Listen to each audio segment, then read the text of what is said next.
Hello everyone, आज का हमारा नेक्स्ट लेक्चर है हिस्टोरिकल मटेरियलिज्म।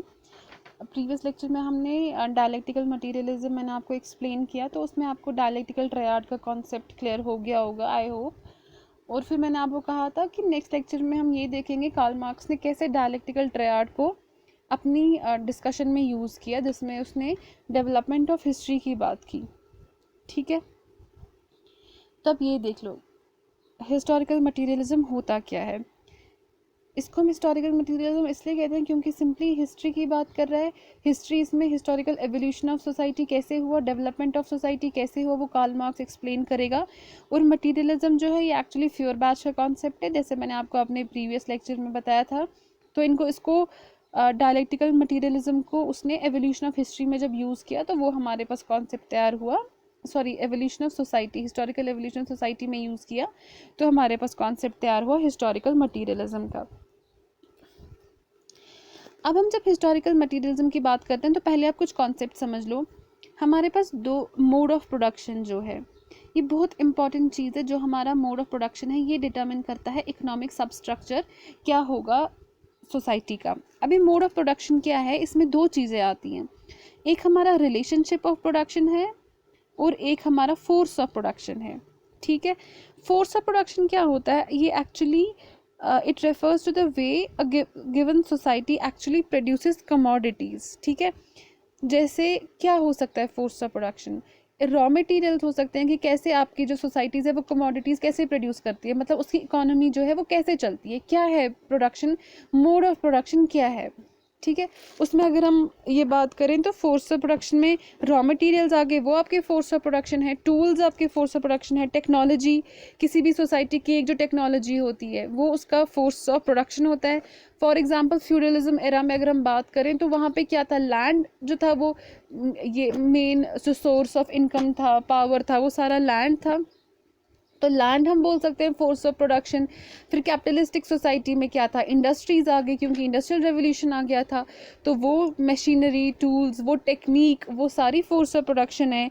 इवन जो हमारी नॉलेज होती है of how to organise the labour power, वो भी हमारा जो है फोर्स ऑफ प्रोडक्शन में ही आता है। और यूज़ ऑफ अवेलेबल टूल्स, वो भी जो है फोर्स ऑफ प्रोडक्शन है।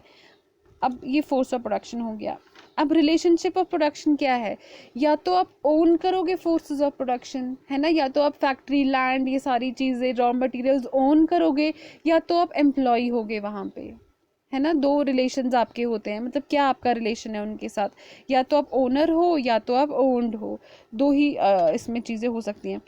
तो ये आपका रिलेशन ऑफ प्रोडक्शन आ गया, आपका फोर्स ऑफ प्रोडक्शन आ गया, ये बनता है आपका मोड ऑफ प्रोडक्शन। और जो जो relationship of production and force of production है, they together constitute the economic base of any society, है ना, जो हमें बताता है फिर हमारा इकोनॉमिक सबस्ट्रक्चर क्या होगा। क्योंकि जैसे फ्यूडलिज्म में इकोनॉमी का क्या इर्द गिर्द किस लैंड था, उसी पे सारी आपकी इकोनॉमी बेस थी। फिर कैपिटलिस्टिक में क्या हो गया, इंडस्ट्रीज आ गई, इन सारी चीज़ों पे आपकी इकोनॉमी बेस थी। तो जो आपका मोड ऑफ प्रोडक्शन है वही डिटरमिन करेगा आपका इकोनॉमिक सबस्ट्रक्चर क्या होगा। और बाद में आपका इकोनॉमिक सब स्ट्रक्चर डिटरमिन करता है आपकी सोसाइटी का सुपर स्ट्रक्चर, मतलब उसके जो बाकी इंस्टीट्यूशंस है वो क्या होंगे, ये मैं आपको फर्दर एक्सप्लेन करूंगी। फिलहाल बस मुझे आपको ये relation of production ROP and force of production FOP का ये बताना था। ठीक है, now coming back to the original topic historical materialism. हम इसको दो चीज़ों में, मैं आपको इसमें दो चीज़ें एक्सप्लेन करती हूँ। पहले अगर हम इसको एज ए पर्सपेक्टिव समझेंगे, मतलब एज एन आइडियोलॉजी सिंपल, और सेकेंड एज अ मेथोडोलॉजी, जिसमें वील एक्सप्लेन इसका जो एप्लीकेशन पार्ट होगा, कैसे डायलेक्टिकल ट्रायड से लेके कैसे वो जो कॉन्सेप्ट है डायलेक्टिक्स का वो कैसे इसमें अप्लाई हो गया डेवलपमेंट ऑफ सोसाइटी में। अब एज ए पर्सपेक्टिव की अगर हम बात करें, जो हिस्टोरिकल मटेरियलिज्म है वो क्या बोलता है, जो इकोनॉमिक बेस है, मतलब कोई भी चेंज अगर हमारे इकोनॉमिक सब स्ट्रक्चर में आती है वो एक सब्सिक्वेंट चेंज लाता है उसके सोसाइटी के सुपर स्ट्रक्चर में भी। ठीक है, अब इकोनॉमिक बेस मैंने आपको बता दिया, relational production and force of production. That means जब भी relational production and force of production में चेंज होगी तो एक चेंज सोसाइटी के बाकी इंस्टीट्यूशंस में भी आएगी, सोसाइटी का सुपर स्ट्रक्चर जो है वो भी चेंज हो जाएगा। अब देखो फ्यूडलिज्म, अब अच्छा, सब स्ट्रक्चर ऑफ सोसाइटी में इसके इंस्टीट्यूशंस है, जैसे इकोनॉमी है, पॉलिटिकल है, रिलीजियस है, फैमिली है, ये सारी चीज़ें हैं उसका सुपर स्ट्रक्चर सोसाइटी का। अब आप देख लो जब हमारा फ्यूडलिस्टिक एरा था, ठीक है, तो पॉलिटी क्या थी, हम उसको फ्यूडलिस्टिक एरिस्टोक्रेसी कह सकते हैं, ठीक है। उसके बाद जब चेंज हुई, हमारी कैपिटलिस्टिक सोसाइटी आ गई, है ना, मोड ऑफ प्रोडक्शन चेंज हुआ, फ्यूडलिज्म से हम कैपिटलिज्म में आ गए। कैपिटलिज्म के आते ही जो पुराना स्ट्रक्चर बना हुआ था फ्यूडलिस्टिक सोसाइटी का, वो चेंज हो गया। अब हमारा कैपिटलिस्टिक सोसाइटी में कैसा सुपर स्ट्रक्चर बना, अगर आप पॉलिटी का देखो तो एनफ्रेंचाइज्ड गवर्नमेंट, वो सिटीजनशिप, राइट टू वोट, वो सारे कॉन्सेप्ट आ गए। फ्यूडलिज्म में ये सब कुछ नहीं था, फ्यूडलिस्टिक एरिस्टोक्रेसी थी अभी तक, ठीक है। और रिलीजन में देखो, पहले रिलीजन बहुत इंपॉर्टेंट कंसिडर किया जाता था, अब रिलीजन की जो वैल्यू है वो डिक्लाइन होने लगी। और भी आप देख लो, कल्चर, बिलीफ, वैल्यूज़, वो सारी चेंज हो गई। फैमिली, इनफैक्ट पहले जॉइंट फैमिली, फिर यहाँ से हमारा आहिस्ता आहिस्ता न्यूक्लियर फैमिली का कॉन्सेप्ट आ गया, मॉडर्न न्यूक्लियर फैमिलीज बन गई कैपिटलिस्टिक सोसाइटी में। दैट मीन्स जो मोड ऑफ प्रोडक्शन है, relationship of production, force of production, जो हमारा इकोनॉमिक बेस बनाता है, जब किसी सोसाइटी का ये चेंज होता है तो एक सब्सिक्वेंट चेंज आ जाती है सोसाइटी के बाकी इंस्टीट्यूशंस में भी। मतलब सोसाइटी किसके इर्द गिर्द घूम रही है, एक्चुअली में इकोनॉमी के इर्द गिर्द। जब आपका इकोनॉमिक बेस चेंज हो जाएगा, पूरी सोसाइटी चेंज होगी। ये इसका कॉन्सेप्ट है हिस्टोरिकल मटीरियलिज्म का। हम इसको मतलब एज ए पर्सपेक्टिव आइडियोलॉजी जब इसकी लें तो वो यही इसका एक्सप्लेनेशन है। अब अगर हम इसको एज ए मेथडोलॉजी लेते हैं ना, मतलब कैसे ये चेंज हुआ, क्या इसका एप्लीकेशन पार्ट है, तो आप देख लो, हम बोल सकते हैं कि जो हिस्टोरिकल मटीरियलिज्म है, it explains the historical development of society in terms of the dialectic movement of force of production and relationship of production. कैसे वो डायलेक्टिक मूवमेंट, मतलब कैसे इन दोनों का है, क्या होता है। मैंने आपको पहले ही बोला, डायलेक्टिकल ट्रायड में क्या होता है, एक थीसिस होते हैं, ठीक है, एंटीथीसिस होते हैं और सिंथेसिस होता है। थीसिस कोई भी आर्ग्यूमेंट आप मान लो जो इस्टेब्लिश्ड हो, जो उस टाइम पे करंट मतलब काम में हो, है ना, उसका ऑपोजिट कुछ आ जाएगा, वो एंटीथीसिस होगा, और फाइनली हम एक कंक्लूजन पे आ जाएंगे जिसमें कहीं ना कहीं दोनों का कुछ अच्छा अच्छा पार्ट होगा और हमारा सिंथेसिस तैयार हो जाएगा। जो अब आपको प्रैक्टिकली समझाती हूँ। अब देखो, आप फोर्सेस ऑफ प्रोडक्शन, आप मान लो फ्यूडलिज्म है, ठीक है, फ्यूडलिज्म में क्या है, force of production, for example land, fine.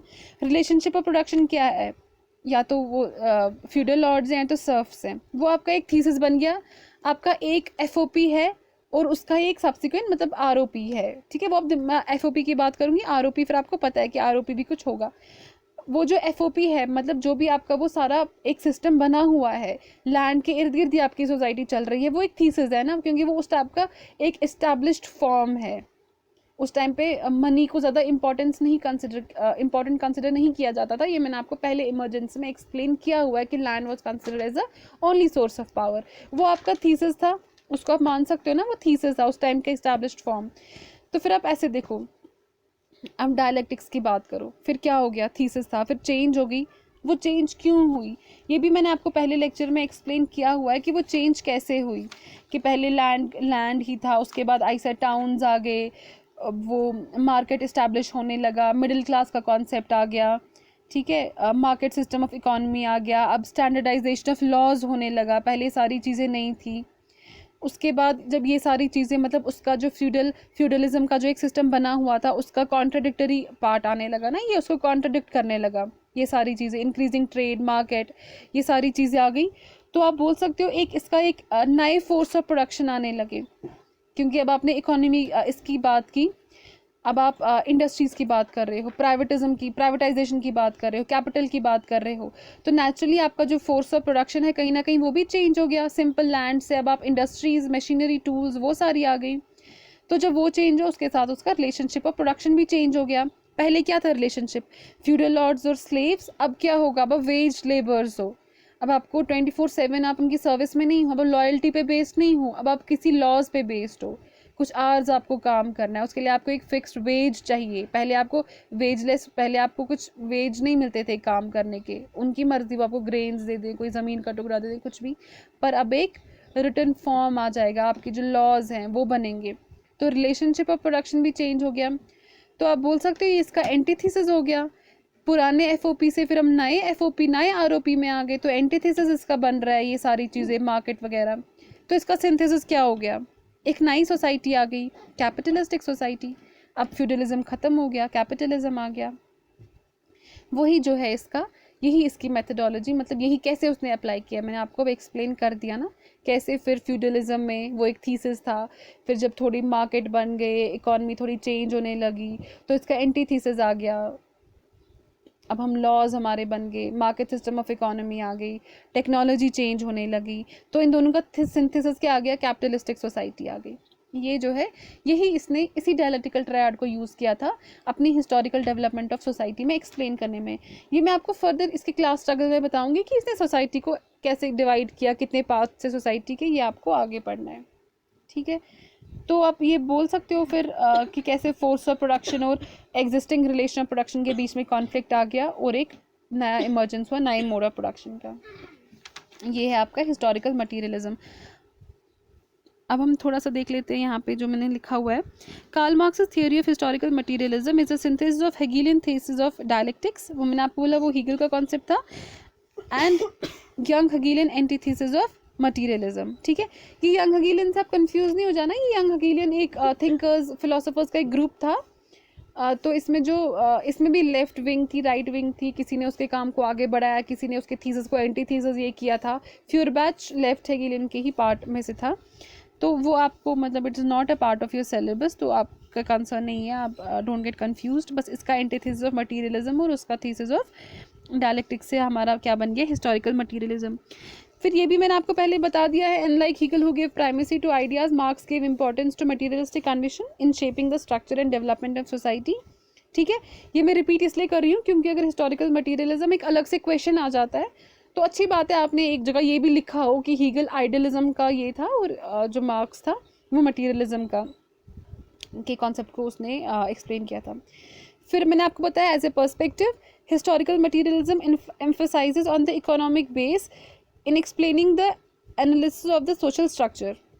ठीक है, example any change in the economic substructure, FOP and ROP will bring a change in the superstructure, culture, values, education.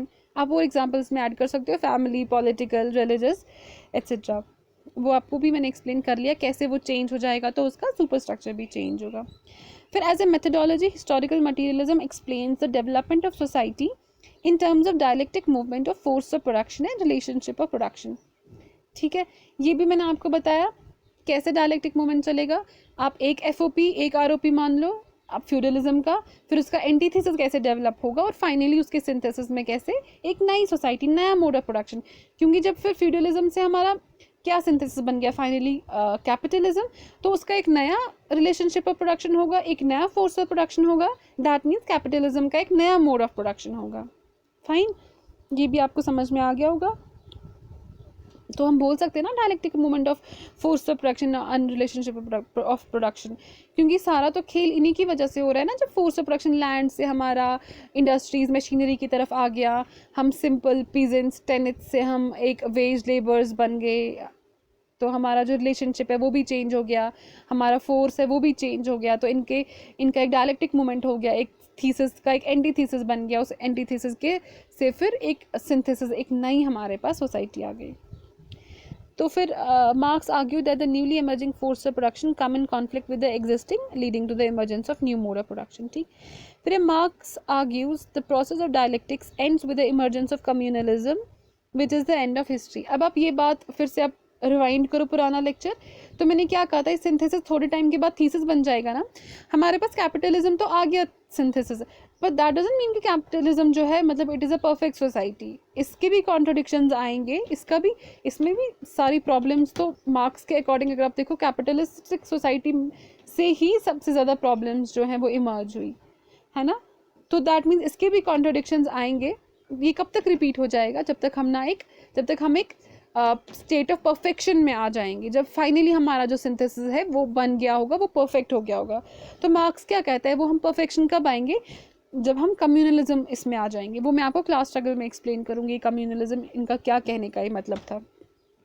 Simple emergence of communalism कब होगा, जब हमारा destruction of capitalism होगा, और communalism जो है हमारी क्लासलेस इक्वल सोसाइटी है। ठीक है, जो फिर हम आगे इसमें ज़्यादा एक्सप्लेन करेंगे फर्दर आगे लेक्चर में। Which is the end of history and is thus criticized as being diverted from a sociologist to a philosopher. ये philosopher का काम हो गया बोलना कि वो हिस्ट्री वगैरह कब ख़त्म होगी क्या होगी, ये सोशोलॉजिस्ट का कंसर्न नहीं है। तो इसके काफ़ी ज़्यादा मतलब इनके क्रिटिक्स भी काफ़ी ज़्यादा हैं कार्ल मार्क्स के। इन्हीं बातों की वजह से कहीं कहीं एम्बिग्विटीज़ आती हैं, कहीं ऐसे कॉन्सेप्ट आते हैं जहाँ पे ये अपनी फील्ड से थोड़ा आगे बढ़ गए। तो आगे जो economic determinism of historical materialism is criticised by Max Weber. Max Weber जो है ये और एक इम्पॉर्टेंट, बहुत ही इंपॉर्टेंट थिंकर, सोशलिस्ट थिंक, एक सोशोलॉजिस्ट है, बहुत ही इंपॉर्टेंट। इनको हम कार्ल मार्क्स के बाद फिर मार्क्स वेबर स्टार्ट करेंगे। तो इनने क्या इकोनॉमिक डिटर्मिनिज्म यहाँ क्या है, आप अब इतना तो आप मतलब कंक्लूड कर ही सकते हो ना कि मार्क्स की थ्योरी जो थी इकोनॉमी, मतलब ये यही कहते थे ना इकोनॉमी की वजह से ही सारी चेंज हुई। तो इकोनॉमिक डिटर्मिनिज्म जो पार्ट है ये मार्क्स की थ्योरी क्या है, economic determinism of historical materialism, कैसे इकोनॉमी से ही सारा जो एवोल्यूशन ऑफ हिस्ट्री है वो सारा खेल कैसे इकोनॉमी की वजह से ही चला। मार्क्स ने इसको क्रिटिसाइज किया। वो मेथोडोलॉजिकल प्लूरलिज्म की बात करते थे। दैट मीन्स सिर्फ इकोनॉमी की वजह से ही चेंजेस नहीं हुई, ये और भी प्रोसीजर्स थे, और भी मेथड्स थे जिसकी वजह से सारी चेंजेस हुई हैं। ठीक है, जैसे इनने एस्थेटिक प्रोटेस्टेंटिज्म, वो इनकी थ्योरी जो है वो प्रोटेस्टेंट एथिक्स वाली, वो भी हम मार्क्स वेबर में ही करेंगे। इतना फिलहाल आप इतना याद रखो कि इन्हें कहा सिर्फ इकोनॉमी की वजह से ही चेंजेस नहीं आती हैं। इनने ये अपनी थ्योरीज में प्रूव किया है कि religion can also be A cause of social change.